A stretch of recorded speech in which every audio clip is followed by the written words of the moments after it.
chỉ cần chấm đamពួកខ្ញុំសូមជម្រាបសួរដល់លោកគ្រូនិងសួស្តីអ្នកគ្នាអញ្ចឹងថ្ងៃនេះអឺពួកយើងនឹងធ្វើការជជែកគ្នាអំពីប្រធានបទមួយដែលកំពុងតែក្តៅហើយខ្ញុំគិតថាអ្នកគ្នាគួរតែចាប់ចំណាប់អារម្មណ៍ទៅលើវាផងដែរព្រោះមិនថាយើងជាសិស្សឬក៏ម្ចាស់អាជីវកម្មឬក៏អ្នកធ្វើការអីទេឲ្យតែយើងប្រើប្រាស់នៅ smartphone ឬក៏ទូរស័ព្ទទំនើបហ្នឹងគឺវាមានឥទ្ធិពលទៅលើយើងទាំងអស់អញ្ចឹងប្រធានបទរបស់ពួកយើងនឹងជជែកថ្ងៃនេះគឺតាក់ទងអំពីឧក្រិដ្ឋកម្មព័ត៌មានវិទ្យានៅក្នុងប្រទេសកម្ពុជាយើងហ្នឹងអញ្ចឹងអ្នកគ្នាប្រហែលជាធ្លាប់ឮព័ត៌មានទេថាតាក់ទងអំពីការបែក clean data តាក់ទងជាមួយនឹងការ hack website តាក់ទងជាមួយនឹងការបោកឆបោកតាមប្រព័ន្ធអនឡាញដែលមានដូចជាការផ្ញើសារដូចជាផ្ញើសារទូរស័ព្ទឲ្យយើងចុចទៅ link ណាមួយដើម្បី hack បាន account Facebook ឬក៏ account Telegram យើងអញ្ចឹងទៅអញ្ចឹងថ្ងៃនេះយើងនឹងនាំគ្នាពិភាក្សាថាវាឧក្រិដ្ឋកម្មទាំងអស់ហ្នឹងវាពិតជាបានកើតឡើងដោយរបៀបណាហើយវាជាឥទ្ធិពលយ៉ាងម៉េចហើយយើងនឹងធ្វើយ៉ាងម៉េចដើម្បីការពារខ្លួនពីការបោកអនឡាញហ្នឹងអញ្ចឹងថ្ងៃនេះខ្ញុំបានអញ្ជើញមិត្តភក្តិខ្ញុំ5នាក់ទៀតដែលទី1មានដោយសំលីទី2មានសេរីរៀបទី3មានបូរ៉ាទី4គូឡងហួយនិងទី5ម៉ារ៉ាឌីនៅសំណួរទី1ដែលខ្ញុំចង់ឲ្យឌីចែករំលែកមុនគេថាតើឌីគិតថាព្រឹត្តិកម្មនៅប្រទេសកម្ពុជាយើងមិនក៏កាលឡើងនឹងមានព្រឹត្តិកម្មអីខ្លះឌីអាចជួយចែករំលែកឲ្យខ្ញុំបានបាទឥឡូវចូលមកចំណុចរបស់ខ្ញុំដែរយើងមកចូលដល់ចំនួនយើងតើអ្នកគិតថាអ្វីដែលជាឧក្រិដ្ឋកម្មដែលផ្អែកឧក្រិដ្ឋកម្មព័ត៌មានវិទ្យានៅក្នុងប្រទេសកម្ពុជាយើងផ្អែកលើការសង្កេតនិងរបាយការណ៍បច្ចុប្បន្នឧក្រិដ្ឋកម្មព័ត៌មានវិទ្យាដែលកើតឡើងច្រើនជាងគេនិងបង្កការខូចខាតទ្រង់ទ្រាយធំដល់ប្រជាជនទូទៅនិងកេរ្តិ៍ឈ្មោះប្រទេសកម្ពុជានោះគឺការ scam អនឡាញជាទូទៅផលប៉ះពាល់ការចូលបោកអ៊ីនធឺណិតគឺជាបញ្ហាដែលកំពុងរីករាលដាលខ្លាំងបំផុត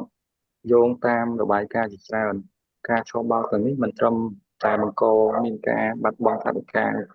ដ៏ច្រើនដល់ជនរងគ្រោះប៉ុណ្ណោះទេថែមទាំងទាក់ទងនឹងអំពើជួញដូរមនុស្សនិងពលកម្មដោយបង្ខំ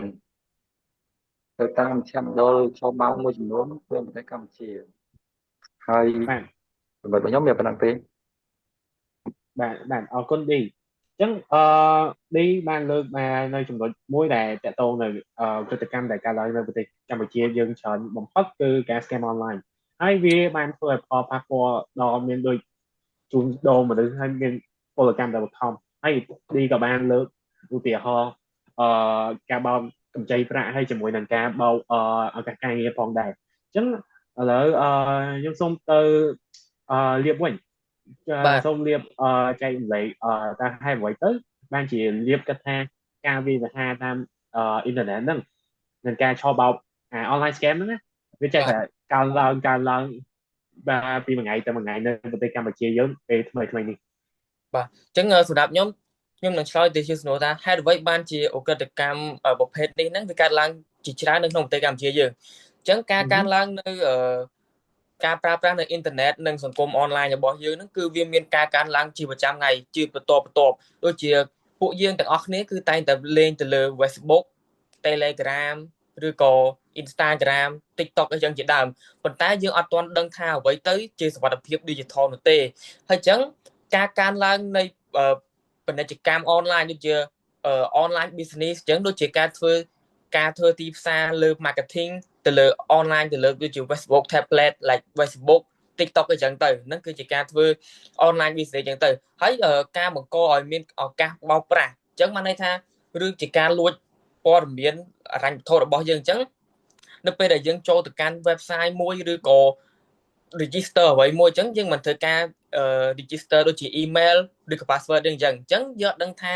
website មួយហ្នឹងវាមាន security ឬក៏អត់ទេអញ្ចឹងនៅពេលដែលយើងចុចទៅយកដឹងថាអ្នកបង្កើតទៅលើ website មួយហ្នឹងឬក៏ tablet មួយហ្នឹងយកតន័យរបស់យើងហ្នឹងទៅលក់ឬក៏យកទៅប្រើប្រាស់នៅក្នុងអំពើខុសច្បាប់ឬក៏អំពើអបាយមុខណាមួយអញ្ចឹងទៅអញ្ចឹងមួយវិញទៀតគឺការខ្វះចំណេះដឹងនិង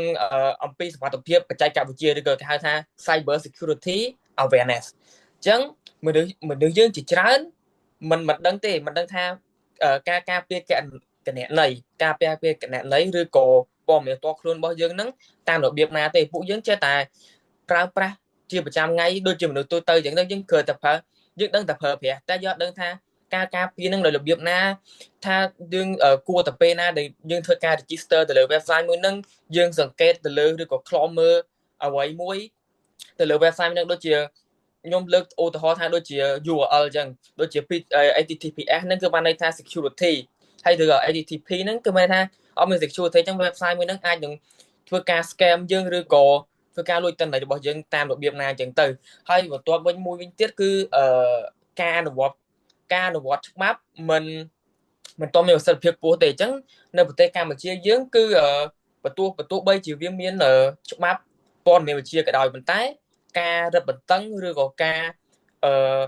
ដាក់ទណ្ឌទារទោសទៅលើអ ுக ្រិតកម្មមួយហ្នឹងឬក៏ព័ត៌មានដូចគេថាការប្រព្រឹត្តអំពើខុសច្បាប់ព័ត៌មានមួយហ្នឹងគឺអត់ទាន់មានការដាក់ទោសឲ្យធ្ងន់ធ្ងរឬក៏មានការរឹតបន្តឹងចឹងទេហ្នឹងហើយអញ្ចឹង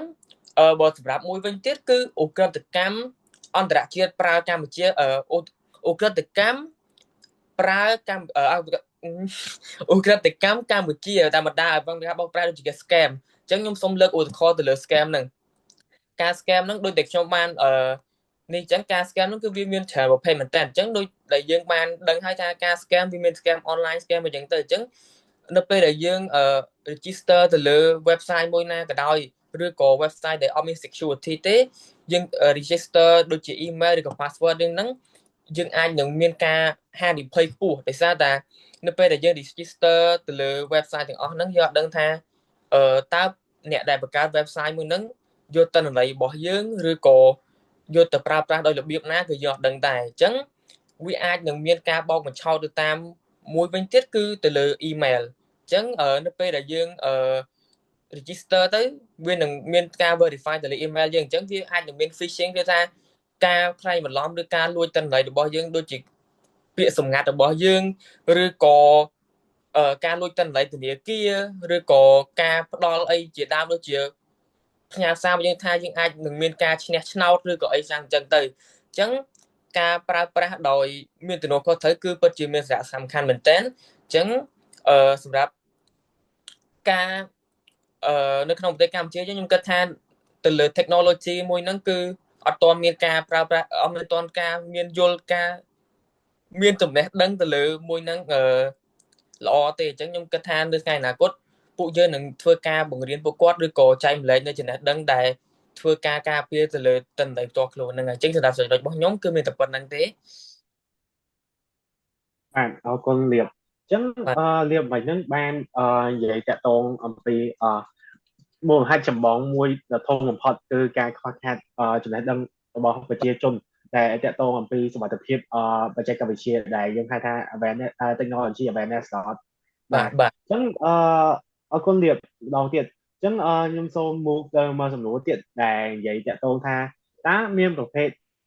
ឧក្រិដ្ឋកម្មព័ត៌មានវិទ្យាអីធំៗដែលគ្របកើតមាននៅប្រទេសកម្ពុជាយើងអញ្ចឹងថាមួយពយល់អំពីvirus មួយចំនួនតែតាក់ទងជាមួយឧក្រិដ្ឋកម្មព័ត៌មានវិទ្យាឲ្យអ្នកគ្នាយល់ផងបាទបាទសូមអរគុណហុងសម្រាប់សំណួរនេះឥឡូវខ្ញុំធ្វើការឆ្លើយប្រភេទក្រិតកម្មព័ត៌មានវិទ្យាធំៗដែលនៅកម្ពុជានោះមានការវាយប្រហារទៅលើប្រព័ន្ធបណ្ដាញអ៊ីនធឺណិតដោយ attack on system network ដូចជាការ hack ចូលបដិសេធសេវាចែកចាយ DDoS ហើយនឹងការវាយប្រហារដោយ ransomware ហើយចំណែកមួយទៀតក្រិតកម្មទាក់ទងនឹងទិន្នន័យគឺ data related crime ដូចជាការលួចអត្តសញ្ញាណការលេចធ្លាយទិន្នន័យនិងការប្រើប្រាស់ឯកសារទិន្នន័យខុសច្បាប់ហើយមួយទៀតក្រិតកម្មហិរញ្ញវត្ថុតាមកុំព្យូទ័រដូចជាការចុះបោកតាមអនឡាញលើកថាគេគេហៅថា online scam គឺជាការបន្លំតាមអ៊ីមែលនិងคล้ายៗហើយបន្លំតាមរយៈកុំព្យូទ័រហើយមួយទៀតកិច្ចកម្មមេតិកាដូចជាការបោះពុម្ពផ្សាយខ្លឹមសារខុសច្បាប់រូបអាភាសការញុះញង់ជាដើមហើយនឹងការបរិហាគេឈ្មោះនៅតាមអនឡាញហើយចំណែកអឺ virus មេរោគចំនួន4ទៀតខ្ញុំធ្វើការបញ្យល់ទីមួយគឺ virus virus គឺជាមេរោគដ៏អាក្រក់មួយដែលភ្ជាប់ខ្លួនទៅនឹងឯកសារឬកម្មវិធីផ្សេងៗហើយដំណើរការរបស់វាត្រូវបានមនុស្សបើកឯកសារដែលមានការផ្សាយទៅកន្លែងផ្សេងៗហើយផលប៉ះពាល់របស់វានឹងគឺបំផ្លាញឯកសារក្នុងកុំព្យូទ័ររបស់យើងហើយធ្វើឲ្យកុំព្យូទ័ររបស់យើងមានការ slow ដើរយឺតអញ្ចឹងហើយនឹងក៏បាត់បង់ទិន្នន័យអីមួយក្នុងកុំព្យូទ័ររបស់យើងអញ្ចឹងហើយចំណុចបន្ទាប់នេះworm worm គឺជាមេរោគមួយដែលចម្លងដោយខ្លួនឯងដោយស្វ័យប្រវត្តិតាមបណ្ដាញដោយមិនចាំបាច់មានអ្នកប្រើអ្វីទេហើយមួយទៀតដំណើរការរបស់វានឹងផ្ញើខ្លួនទៅតាមបណ្ដាញឬអ៊ីមែលទៅកុំព្យូទ័រផ្សេងទៀតហើយផលប៉ះពាល់របស់ worm ហ្នឹងគឺវាធ្វើឲ្យប្រព័ន្ធកុំព្យូទ័ររបស់យើងយឺតឬការទប់ស្កាត់ការធ្វើការនិងការប្រើឲ្យ bandwidth នឹងច្រើនហើយធ្វើឲ្យបណ្ដាញរបស់យើងគឺមានការយឺតចឹងហើយបន្តមកវាអាចបង្កការខូចខាតឯកសារឬប្រព័ន្ធហើយហើយវាងាយស្រួលក្នុងការសម្រាប់ពួក hack នឹងចង់ចូលក្នុងកុំព្យូទ័ររបស់យើងដោយងាយស្រួលហើយចំណុចបន្ទាប់ហ្នឹងគឺ Trojan Horse Trojan Horse គឺជាមេរោគមួយដែលលក្ខណៈដូចជាកម្មវិធីធម្មតាប៉ុន្តែវាហើយពិតជាប្រកាសថាវាមានមេរោគលាក់ខ្លួននៅក្នុងហ្នឹងហើយវាអាចលួចព័ត៌មានឬតម្លើងមេរោគផ្សេងទៀតនៅក្នុងកុំព្យូទ័រយើងហើយផលប៉ះពាល់របស់វាហ្នឹងគឺវាអាចលួចព័ត៌មានផ្ទាល់ខ្លួនរបស់យើងដូចជាពាក្យសម្ងាត់និងលេខកាតឥណទានលក្ខណៈថាឧទាហរណ៍ថាទូរស័ព្ទរបស់យើងពេញ storage គេចឹងហើយតមកយើងត្រូវការ clean ហើយតមកយើងក៏ចង់ទៅ down វានៅក្នុង App Store ឬក៏ Play Store ហើយបើយើងបាន down កម្មវិធីនោះហើយវាបែរជា load advertise load អីពេញ screen ទូរស័ព្ទយើងគឺវាលក្ខណៈថាវាជាមេរោគណាហើយចំណុចបន្ទាប់នោះគឺ spam spam គឺជាសារឬអ៊ីមែលមួយដែលត្រូវផ្ញើច្រើនទៅមនុស្សជាច្រើនដោយគ្មានការអនុញ្ញាតហ្នឹងវាហើយវាមានគោលបំណងធម្មតាសម្រាប់ផ្សព្វផ្សាយលទ្ធផលឬបោកប្រាស់ឬបង្កើតគ្រោះថ្នាក់ហើយដូចជាវា send link យើងតាម MS ឬក៏ Telegram ដូចជាវា send មកតែថាយើងត្រូវឈ្នះរង្វាន់អីតមកយើងធ្វើការចុច link ហ្នឹងទៅតាមវាហ្នឹងគណៈពេលដែលយើងចុច link ហ្នឹងបើយើងបានដឹងយើងចុចពឹបវានឹងធ្វើការចូលក្នុងប្រព័ន្ធរបស់យើងឬក៏ចូលក្នុងទូរស័ព្ទឬកុំព្យូទ័ររបស់យើងវាអាចយក account របស់យើងដូចជា Telegram ឬក៏ Facebook ហើយឆាតទៅខ្ចីលុយមិត្តភ័ក្តិឬក៏ទៅធ្វើរឿងអ្វីផ្សេងៗតាមតែស្រេចចិត្តវាហើយសម្រាប់ចំណុចរបស់ខ្ញុំមានតែប៉ុណ្្នឹងទេបាទអរគុណហួយដែលបានចែករំលែកអញ្ចឹងហួយបាននិយាយតាក់ទងអំពីប្រភេទឧក្រិដ្ឋកម្មព័ត៌មានធំនៅលើប្រទេសកម្ពុជាមានដូចជាការវាយប្រហារតាមរយៈប្រព័ន្ធហើយបណ្ដាញហើយមានដូចជាឧក្រិដ្ឋកម្មតាក់ទងជាមួយនឹងទិន្នន័យហើយជាមួយនឹងឧក្រិដ្ឋកម្មហិរញ្ញវត្ថុតាមកុំព្យូទ័រហើយជាមួយនឹងឧក្រិដ្ឋកម្មមាតិកាអញ្ចឹងហើយហួយក៏បានចែករំលែកនៅ virus មួយចំនួនដែលវារៀងថាទូទៅមានដូចជា virus មាន worm ហើយមាន Trojan House ហើយជាមួយនឹងTrojan Horse សំទោសបាទហើយជាមួយនឹង spam អញ្ចឹងខ្ញុំសូមបងដេញចែកម្លែងម្ដងទៀតអត់មែនចែកម្លែងម្ដងទៀតតែចែកម្លែងមួយសំណួរទៀតដែលតកតងថាតើឧក្រិដ្ឋកម្មព័ត៌មានវិទ្យាហ្នឹងវាមានផលប៉ះពាល់អីខ្លះបាទអរគុណបាទឥឡូវយើងចូលមកដល់ចំនួនរបស់ខ្ញុំនិយាយពីឧក្រិដ្ឋកម្មព័ត៌មានវិទ្យាហើយវាផ្ដល់ផលប៉ះពាល់អ្វីខ្លះហើយក្នុងចំណុចនេះដែរខ្ញុំមានដូចជាលើកបាន6ចំណុចទាក់ទងនឹងផលប៉ះពាល់វាចំណុចទី1គឺផលប៉ះពាល់ផ្នែកហិរញ្ញវត្ថុហើយផលប៉ះពាល់នេះដែរចំពោះបុគ្គលការបាត់បង់ប្រាក់ពីគណនីធនាគារការចំណាយលើការស្ដារប្រព័ន្ធគឺការបាត់បង់ប្រាក់វិនិយោគលើការឆោបបោកហើយចំណុចទី2នោះគឺចំពោះអាជីវកម្មវិញការចំណាយលើការសង្កេតសារប្រព័ន្ធបន្ទាប់ពីគេហែករបស់យើងទៅហើយយើងត្រូវបានបាត់បង់ប្រាក់ចំណូលពីការចំណាយចំពោះការលេខធ្លាយទិន្នន័យហើយចំណុច3នោះគឺប៉ះពាល់ដល់សង្គមការប៉ះពាល់ដល់សង្គមនេះនាំឲ្យមានការបាត់បង់ទំនុកចិត្តលើបច្ចេកវិទ្យានិងមានការភ័យខ្លាចក្នុងការប្រើប្រាស់ប្រព័ន្ធអនឡាញហើយចំណុចបន្ទាប់ ផលប៉ះពាល់ដល់ស្ថាប័នការប៉ះពាល់ដល់ស្ថាប័ននេះដែរធ្វើឲ្យបាត់បង់កេរ្តិ៍ឈ្មោះនិងជំនឿទុកចិត្តពីសាធារណជនឬអតិថិជនហើយចំណុចទី5ប៉ះពាល់ដល់សន្តិសុខជាតិហើយចំណុចនេះដែរវាអាចវាយប្រហារលើហេដ្ឋារចនាសម្ព័ន្ធសំខាន់ៗរបស់រដ្ឋាភិបាលហើយចំណុចបន្ទាប់ផលប៉ះពាល់ផ្លូវចិត្តនិងសិទ្ធិមនុស្សចំពោះជនរងគ្រោះនៃការឆបោកលួចទិន្នន័យបង្កឲ្យមានការថប់បារម្ភឬក៏ភ័យខ្លាចបាត់បង់ទឹកចិត្តជាដើមហើយចំពោះករណីឆបោកនៅកម្ពុជាយើងផលប៉ះពាល់ផ្នែកសិទ្ធិមនុស្សធ្ងន់ធ្ងរដោយសារករណីពលកម្មបង្ខំការឃុំឃាំងនិងការធ្វើទរណកម្មលើអ្នកដែលត្រូវបានបង្ខំឲ្យធ្វើជា scammer ហើយចំណុចក្នុងមានប៉ុណ្្នឹងទេ បាទគុណដេអញ្ចឹងដេបានចែករំលែកផលប៉ះពាល់ដែលមាន6ចំណុចអញ្ចឹងចំណុចទី1គឺតកតងជាមួយនឹងផលប៉ះពាល់ហិរញ្ញវត្ថុ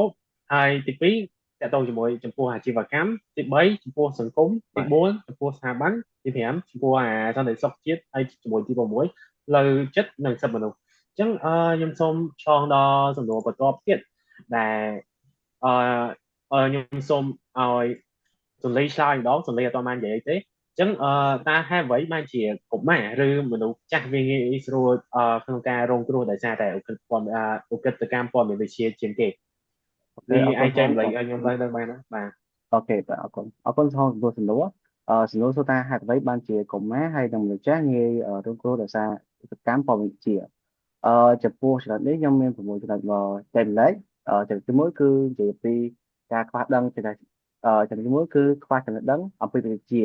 ហើយចំណុចទី2យើងនិយាយពីភាពងាយជឿហើយនឹងត្រូវបានគេបញ្ឆោតចំណុចទី3គឺខ្វះជំនាញក្នុងការទប់ស្កាត់និងរាយការណ៍ពេលដែលយើងមានបញ្ហាផ្ទាល់ហើយចំណុចទី4គឺគ្មានការការពារត្រឹមត្រូវពីគ្រួសារឬក៏អ្នកនៅក្បែរជាដើមហើយចំណុចទី5គឺអក្រិតកម្មអក្រិតជនគឺដឹងពីចំណុចខ្សោយរបស់កុមារឬមនុស្សចាស់ឥឡូវយើងមកទៅចំណុចទី1វិញចំណុចទី1មានថាចំណុចទី1គឺខ្វះចំណេះដឹងនិងចំណេះដឹងអំពីអតិថិជនចំណុចនេះមានថាចំពោះកុមារនិងមនុស្សចាស់ពីច្រើនគឺពួកគេអត់បានយល់ច្បាស់អំពីការប្រើប្រាស់អ៊ីនធឺណិតឲ្យមានសុវត្ថិភាពឧទាហរណ៍ថាគេចេះតែចុច link ប្រេផ្តាស់ហ្នឹងទៅគឺអាចប៉ះពាល់ដល់ទិន្នន័យពីដើមហើយចំណុចទី2គឺពួកគេមិនដឹងអំពីការកំណត់ privacy នៅលើបណ្ដាញសង្គមដូចជា Facebook Telegram IG ជាដើមហើយកិច្ចចាំគឺជាឱកាសហ្នឹងគឺដើម្បីបោកប្រាស់ដើម្បីទាញយកទិន្នន័យដូចជាឈ្មោះអាស័យដ្ឋានលេខទូរស័ព្ទដើមហើយចំណុចទី2នេះគឺងាយជឿត្រូវបានគេបញ្ឆោតមានថាដូចជាកុមារឬក៏មនុស្សចាស់ហ្នឹងគឺមានតែងាយជឿនិងអាចជាប់ចិត្តលើអ្វីមួយដូចជាកុមារអាចថាពួកគេចូលចិត្តដូចជា game ឬក៏អីជាដើមហើយចំពោះមនុស្សចាស់វិញគឺពួកគេមានទំនោរជឿទៅលើសារឬក៏ទូរស័ព្ទបោកប្រាស់ឬក៏យើងពេលខ្លះដូចជាយើងធ្លាប់ឃើញលើ Facebook ហ្នឹងគឺគេតេទូរស័ព្ទមកបោកលើចាស់ជាដើមឬក៏អាចថាការចំនួនមុនគឺដូចជា string ដូចជា 7 up គេផ្ញើសារថាយើងត្រូវវល់ហើយយើងត្រូវពេញដូចជាលេខទូរស័ព្ទឈ្មោះហើយអញ្ចឹងទៅអាហ្នឹងក៏ដូចជាការលួចទិន្នន័យរបស់យើងដែរហើយចំណុចមួយទៀតគឺនិយាយពីការខ្វះជំនាញក្នុងការទប់ស្កាត់និងរាយការណ៍មានថាexample ថាពេលយើងជួបនៅបញ្ហាដូចលើកមុនខ្ញុំជួបបញ្ហាគេ hack Telegram អញ្ចឹងដល់ពេលហ្នឹងយើងអត់ដឹងថាយើងគួរធ្វើមកទេហើយបើយើងគិតថាកម្មាគឺគាត់អាចមានអារម្មណ៍ថាភ័យឬក៏អីចឹងដែរហើយក្នុងនាមយើងជាអ្នកនៅចិត្តហ្នឹងយើងអាចផ្ដល់នៅដំណោះស្រាយគាត់ចឹងទៅហើយចំណុចទី4នោះគឺគ្មានការពារពី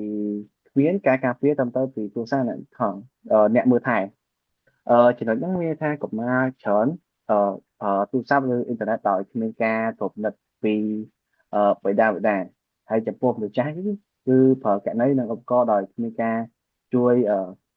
បង្ហាញដូចជាការការពារជានៅក្នុង Facebook គឺមានមួយគឺ two factor មានថាមួយហ្នឹងគឺពេលតែយើង log in ទៅវាត្រូវការទាមទារលេខកូដបតង់ទៀតដើម្បីឲ្យយើង log in ចូល Facebook បានហើយចំពោះចំណុចមួយទៀតគឺកិច្ចជនដឹងច្បាស់ពីចំណុចខ្សោយរបស់ target ដូចជាកុមារឬក៏មនុស្សចាស់ជាដើមមានថាកិច្ចជនតាមអនឡាញហ្នឹងឬក៏អ៊ីនធឺណិតហ្នឹងពីច្រើនគេមិនបានជាពួកគេជ្រើសក្មេងឬក៏មនុស្សចាស់ ព្រោះថាក្មេងកុមារឬក៏មនុស្សចាស់ហ្នឹងគឺពួកគេមិនបានយល់ច្បាស់អំពីsecurity នៅលើអ៊ីនធឺណិតចឹងទៅដូចជាហៅថា link នៅជាដើមទៅគាត់អាចចុចដោយអត់ដឹងថា link ហ្នឹងមានដូចជាដូចលាបបានជាមុនទៅគឺមានHTTP S និង HTTP ជាដើមទៅឧទាហរណ៍ដូចជាឧទាហរណ៍ចំពោះចំណុចហ្នឹងគឺជាការផ្ញើសារបោកប្រាស់ការទាមទារទាមទារបង់ប្រាក់ខ្ល้ายៗឬក៏ phishing ជាដើមហើយចំពោះវិធីការពារខ្ញុំលើកមកពី3ដែរទី1គឺយើងឲ្យពួកគាត់ស្វែងយល់អំពីការប្រើប្រាស់អ៊ីនធឺណិតដោយមានសុវត្ថិភាពចំណុចទី2គឺឪពុកក្នុងនាមជាបងឬក៏ជាប្អូនឬក៏ជាគ្រួសារហ្នឹងយើងត្រូវកំណត់ពេលវេលាឬក៏មានតែការផ្សេងៗហ្នឹងសម្រាប់កុមារជៀសវាងការគាត់មើល content អីដែរគឺមិនសម្រាប់content ដែរមិនសម្រាប់កូនៗដូចជា content រឿងអីប្រទេសផ្ដាស់ហ្នឹងទៅហើយចំណុចទី3នោះគឺពេលដែលមានអីសង្ស័យយើងគួរតែ check ទូរស័ព្ទគាត់មុននឹងឲ្យគាត់យកទៅប្រើប្រាស់អ៊ីជាដើមហើយចំណុចមួយទៀតគឺបង្កើតការយល់ដឹងសាធារណៈអំពីការបោកប្រាស់អនឡាញហើយសកម្មអ្វីកុមារនិងចាស់ងាយរងគ្រោះពីកម្មព័ត៌មានជាតិពីព្រោះថាពួកគេនោះគឺនិយាយសូទៅអត់បានយល់ដឹងពី security ឬក៏អីជាដើមហើយចំណុចខ្ញុំមានតែប៉ុណ្ណឹងអរគុណសូលីដែលបានចែករំលែកអញ្ចឹងយើងកុំឲ្យខាត់ពេកចូលទៅសំណួរមួយទៀតហ្មងទៅព្រោះសូលីក៏បានធ្វើការសង្ខេបមកវិញដែរអញ្ចឹងសំណួរមួយទៀតខ្ញុំសូមសួរទៅកាន់ហួយអញ្ចឹងអឺតើមានឧទាហរណ៍អ្វីជាក់ស្ដែងខេសឬក៏ខេសមួយចំនួនដែលឧបតិហេតុអ៊ីនធឺណិតនៅកម្ពុជាដែលបានចាប់អារម្មណ៍នៅទៅលើហួយឯងចែករំលែកបានខ្លះអត់បាទ អូខេគុណហងសម្រាប់សំណួរខ្ញុំសូមលើកឡើង case ចំនួន2ដែលឧបហេតុអ៊ីនធឺណិតនៅកម្ពុជាដែលខ្ញុំបានដឹងរឿងទី1គឺទាក់ទងជាមួយនឹងការប្រើប្រាស់ AI ដែលប្រហែលខែមុនហ្នឹងគឺគេអឺបានរកឃើញ account មួយដែលបានបង្កើត Facebook ឲ្យហើយបានឲ្យផុសរូបភាពคล้ายៗតាមរយៈបច្ចេកវិទ្យា AI ដើម្បីស្វែងរកមូលធិសីលធម៌ហើយពេលហ្នឹងផុសឲ្យដាក់ caption ថាក្មេងប្រុសម្នាក់ហ្នឹងកំសត់ឪពុកត្រឹមតែស្លាប់មួយខែមុនហ្នឹងឥឡូវម្ដាយបានស្លាប់ម្នាក់ទៀតចឹងហើយបន្ទាប់មកផុសហ្នឹងថែមទាំងភ្ជាប់ជាមួយនឹង QR code លេខកុងដើម្បីបាញ់លុយចឹងណាហើយដល់ពេលហ្នឹងលក្ខណៈថាមានចាស់មួយចំនួនគាត់អត់សូវដឹងឬគាត់អត់ដឹងថាហ្នឹងជា AI អីចឹងគាត់ក៏បានបាញ់លុយបាញ់អីហើយទៅកាន់ជនឆបោកហ្នឹងហើយចំណុចចំណុចមួយទៀតគឺតាក់ទងទៅរឿង AI ដដែលទេដោយគេរកឃើញថា website មួយហ្នឹងបានយករូបមនុស្សស្រីកាត់តរូបភាពអាកែតកាយដោយប្រើកម្មវិធី AI ដើម្បីផុសរកលុយក្នុង website អញ្ចឹងណាហើយដោយយករូបបុគ្គលល្បីៗនៅក្នុងប្រទេសកម្ពុជាយើងមួយចំនួនហ្នឹងពីរូបធម្មតាទេបន្ទាប់មកដាក់ចូល AI អញ្ចឹងវាចេញជារូបភាពអាកែតកាយណាហើយចំណុចរបស់ខ្ញុំមានតែប៉ុណ្្នឹងទេ បាទអរគុណហួយដែលបានចែករំលែកនៅព្រឹត្តិការណ៍ពីរដែលទី1តកតទៅជាមួយនឹងការបង្កើត Facebook คล้ายៗហើយអស់នៅមាតិកាคล้ายៗដើម្បីបោកការអនុរបស់គេដើម្បីជួយលុយអីចឹងទៅហើយទី2តកតទៅជាមួយនឹងការចែករំលែកយើងអាចនិយាយថារូបភាពរបស់បកគលមេប្រហែលជាបកគលល្បីមួយចំនួនអីចឹងណាបាទអញ្ចឹងឥឡូវខ្ញុំសូមចូលដល់សំណួរមួយទៀតដែលសួរទៅកាន់លីដែរសំលីតើសម្ដីឯងគិតថារដ្ឋាភិបាលកម្ពុជាបានត្រៀមខ្លួនយ៉ាងណានៅក្នុងការដោះស្រាយចំពោះការវាយប្រហារទៅលើតាមប្រព័ន្ធអ៊ីនធឺណិតបើវាចេះតែកើនឡើងរហូតអញ្ចឹងណាចំពោះដល់ហ្នឹងមានន័យថាយើងសូមឆ្លើយទៅជាក់ស្ដែងការវាយប្រហារតាម cyber attack ហ្នឹងគឺវាកំពុងតែកើតឡើងធ្ងន់ធ្ងរទាំងលើពិភពលោកហើយរួមទាំងប្រទេសកម្ពុជាផងដែរដូច្នេះរដ្ឋាភិបាលកម្ពុជាក៏បានចាប់ផ្ដើមរៀបចំនៅយុទ្ធសាស្ត្រមួយចំនួននិងសកម្មភាពជាច្រើនដើម្បីទប់ស្កាត់នៅដោះស្រាយបញ្ហានេះហើយខាងក្រោមនេះខ្ញុំលើកចំណុចមួយចំនួនដូចជាទីមួយគឺការបង្កើតនៅយុគឋានសព្វភាពព័ត៌មាន security cyber security department នេះថាក្រសួងប្រៃសណីនិងទូរគមនាគមន៍បានបង្កើតនៅ នាយកដ្ឋានសុវត្ថិភាពព័ត៌មានជាដើម្បីត្រួតពិនិត្យការវាយប្រហារតាមបណ្ដាញនិងការលុបបំបាត់នៅទូរស័ព្ទ digital ហើយចំណុចទី2គឺការរៀបចំច្បាប់ស្ដីពីសុវត្ថិភាពព័ត៌មានច្បាប់នោះដូចជាគេធ្វើឲ្យនៅក្នុងអំឡុងចុងឆ្នាំហ្នឹងឆ្នាំ2025និងបានឆ្នាំ2026ហើយចំណុចមួយទៀតគឺការរួមចូលរួមជាមួយអន្តរជាតិមានថាកម្ពុជាគឺបានសហការជាមួយនឹងអន្តរជាតិដូចជា ITU International Telecom International Telecom Union និង ASEAN Cyber Cooperator ដើម្បីបញ្ញាបដូរចំណេះដឹងនិងបច្ចេកវិទ្យាសុវត្ថិភាព digital ហើយចំពោះចំណុចទៀតគឺការបណ្ដុះបណ្ដាលលើអ្នកជំនាញសុវត្ថិភាព digital មានថារដ្ឋាភិបាលយើងក៏បានកើតនៅសាលាមួយចំនួនហើយដើម្បីបណ្ដុះបណ្ដាលនៅវគ្គខ្លីដូចជាវគ្គបណ្ដុះបណ្ដាល Cyber Security សម្រាប់និស្សិតដូចជាឃើញដូចជាមានសាលាមួយដែលបានបង្រៀនលើជំនាញហ្នឹងហើយចំពោះចំណុចទី5គឺការសិក្សាចំណេះដឹងដល់សាធារណៈបញ្ហាហ្នឹងក៏យើងបានឃើញដែរគឺភ័យរបស់ក្រសួងគឺបានផ្សព្វផ្សាយជាច្រើនហើយខ្ញុំក៏បានចូលមើលខ្លះដែរពីការពីសុខភាពអ៊ីនធឺណិតដែរហើយចំពោះចំណុចតបគឺការបង្កើតក្រុមប្រតិកម្មបន្ទាន់ឬក៏ពីកាត់ CETR កម្ពុជាមានក្រុមដែរគឺ CETR ហ្នឹងគឺ Cambodia Community Emergency Response Team ដែលមានភារកិច្ចរបស់គេហ្នឹងគឺស៊ើបអង្កេតនិងឆ្លើយតបទៅនឹងការវាយប្រហារតាមដានហើយវាជាមិត្តភាពសំខាន់ក្នុងការទប់ស្កាត់និងសម្រួលព័ត៌មានដូចជាព័ត៌មានខ្លាំងៗជាដើមហើយព្រឹកហ្នឹងដូចជាមានតែប៉ុណ្្នឹងទេអស់ហើយទៅដល់ខ្ញុំបាទអរគុណសុលីដែលបានចែករំលែកអញ្ចឹងសុលីក៏បានលើកនៅមូលហេតុដែលបានមិនមូលហេតុសំទោសវិធីដែលវិធានការដែលរដ្ឋាភិបាលបានត្រៀមដើម្បីការពារនៅការវិបហានេះគឺមានដូចជាការបង្កើតនយោបាយកថាសុវត្ថិភាពព័ត៌មានវិទ្យាអញ្ចឹងណាហើយមានការរៀបចំច្បាប់អំពីដែលយើងអាចថាការព្រៀងច្បាប់អំពីសុវត្ថិភាពព័ត៌មានវិទ្យាដែលកំពុងតែរៀបចំឡើងនិងបំរុងនឹងបញ្ចប់នៅឆ្នាំ2026នេះបាទអញ្ចឹងចំណុចទី3ដែលគាត់បានចូលរួមសហការជាមួយនឹងអង្គការអន្តរជាតិដូចជា ITU Asian Cyber Security ដែលមានវគ្គបណ្ដុះបណ្ដាលឲ្យផ្លាស់ប្ដូរចំណេះដឹងអីចឹងទៅបាទខ្ញុំសូមនិយាយតែប៉ុណ្្នឹងហើយខ្ញុំសូមទៅចូលមកសំណួរទៀតដែលតកតងជាមួយនឹងហានិភ័យក្នុងការប្រើប្រាស់ Wi-Fi ជាសាធារណៈអញ្ចឹងបើសិនជាទិន្នន័យផ្ទាល់ខ្លួនរបស់យើងនឹងត្រូវបែកខ្ទេចអញ្ចឹងយើងគួរធ្វើអីមុនគេទៀតបាទអញ្ចឹងសម្រាប់ការហានិភ័យទៅលើការប្រើប្រាស់ទៅលើ Wi-Fi សាធារណៈក៏ដូចជាការវិធានការការពារអញ្ចឹងយើងដឹងហើយថា Wi-Fi នៅក្នុងសាធារណៈវាមានដូចជាវាពេញនិយមមែនតើមានដូចទៅលើវិរហោះហាងកាហ្វេផ្សារទំនើបភោជនីយដ្ឋានឬក៏សណ្ឋាគារជាដើមអញ្ចឹងយើងដឹងហើយថាទាំងអស់ហ្នឹងគឺអ៊ីនធឺណិតរបស់ហ្នឹងគឺប្រើ free អញ្ចឹងដោយឥតគិតថ្លៃទាំងអ៊ីនធឺណិតឬក៏គេហៅថា hotspot ប្រើប្រាស់វាមានការប្រើប្រាស់ទូលំទូលាយមែនតើហើយនឹងពេញនិយមនៅក្នុងការប្រើប្រាស់របស់យុវសម័យរបស់យើងហ្នឹងអញ្ចឹងមនុស្សជាច្រើនគឺធ្វើការតភ្ជាប់ទៅលើ hotspot មួយហ្នឹងតែពួកគេអត់ដឹងទេថានៅពេលដែលយើងប្រើប្រាស់ទៅលើ hotspot សាធារណៈមួយហ្នឹងគឺពិតជាមានការហានិភ័យមែនតើអញ្ចឹងបើទោះបីជាវាមានផលប៉ះពាល់ទៅក្នុងការចូលក៏ដោយប៉ុន្តែនឹងមានការពិនិត្យទៅលើគណនីប្រព័ន្ធផ្សព្វផ្សាយរបស់សង្គមរបស់យើងឬក៏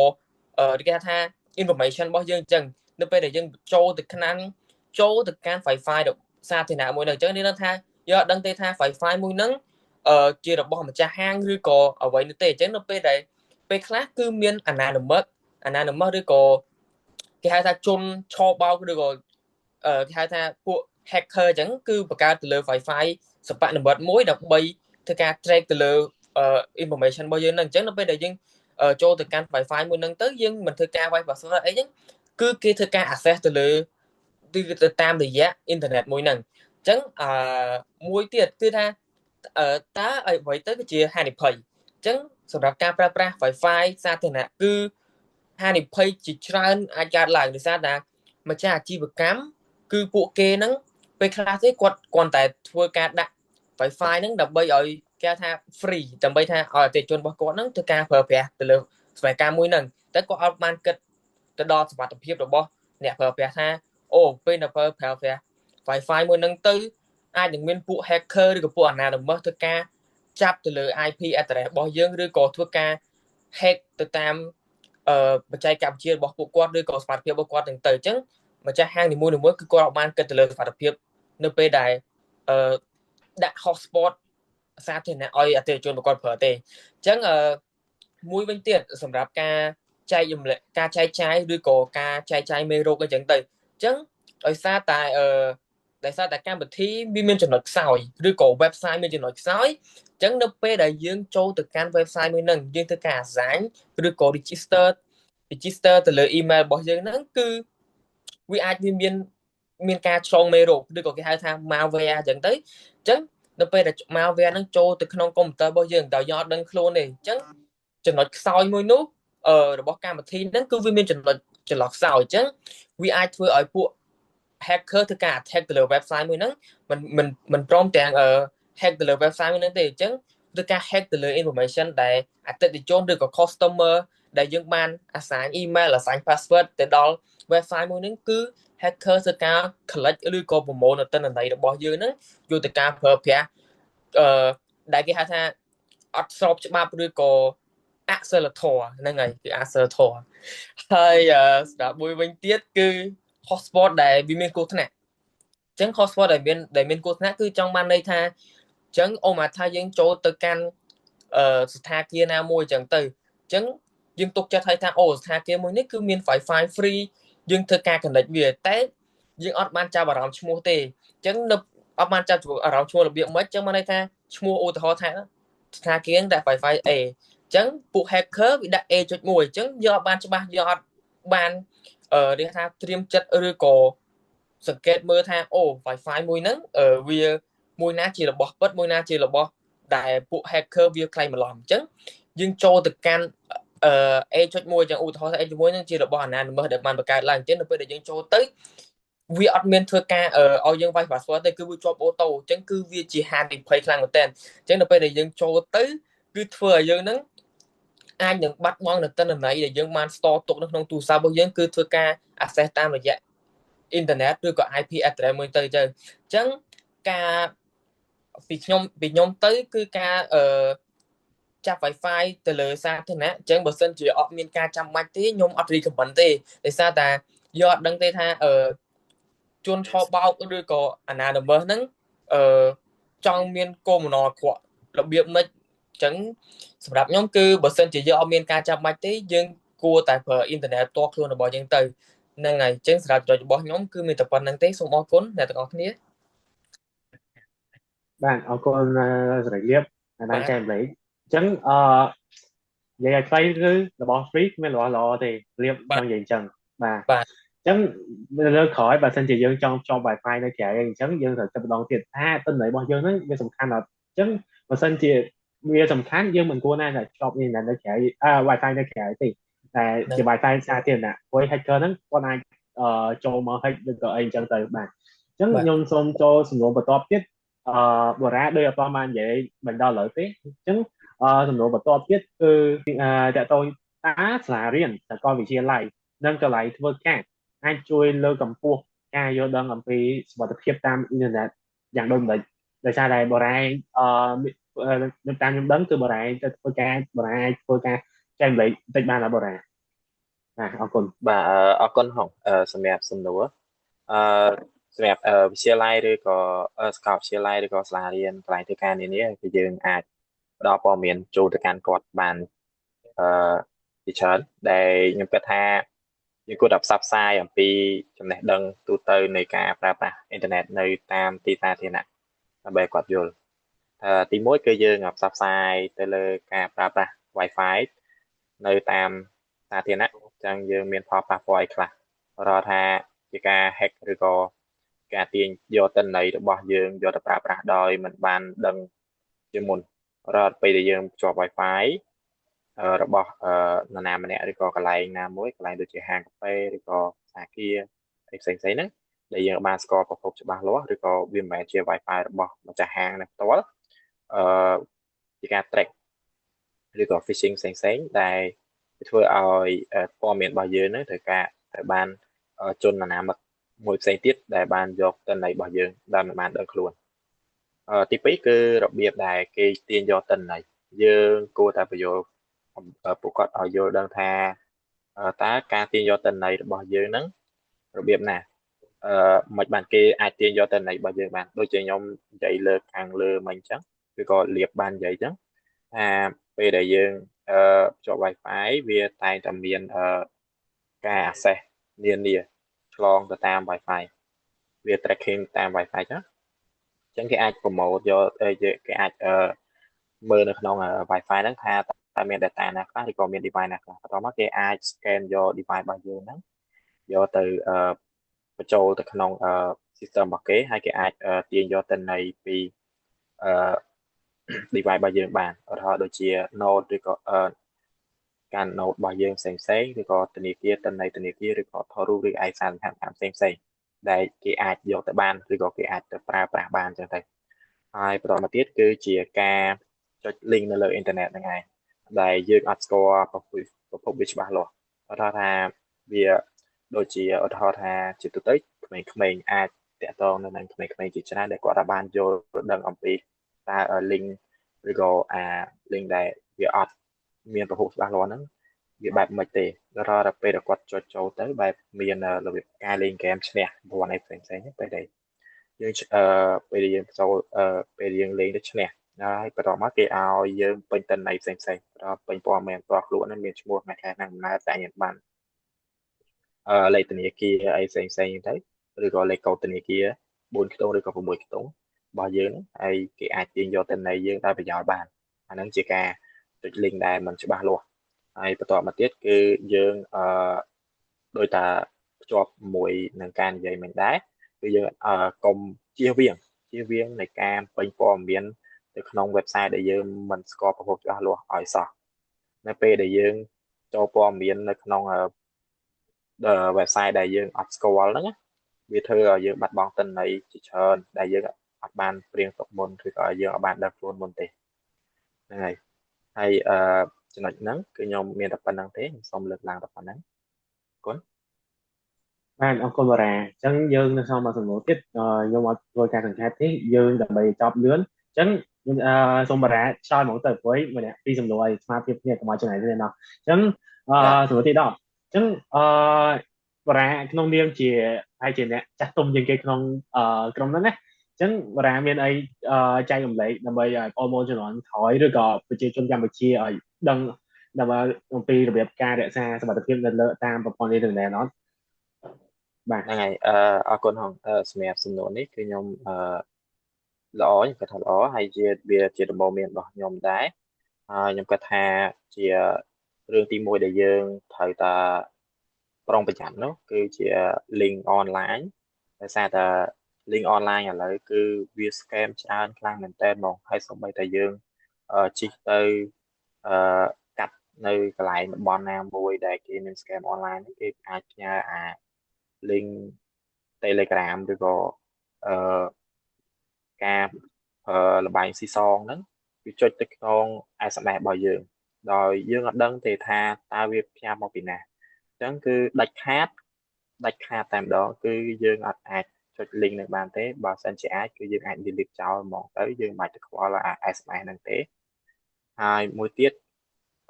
រឿងដែលខ្ញុំគិតថាទី2គឺជារឿងដែលសំខាន់ដែរគឺយើងត្រូវតែមើលប្រភព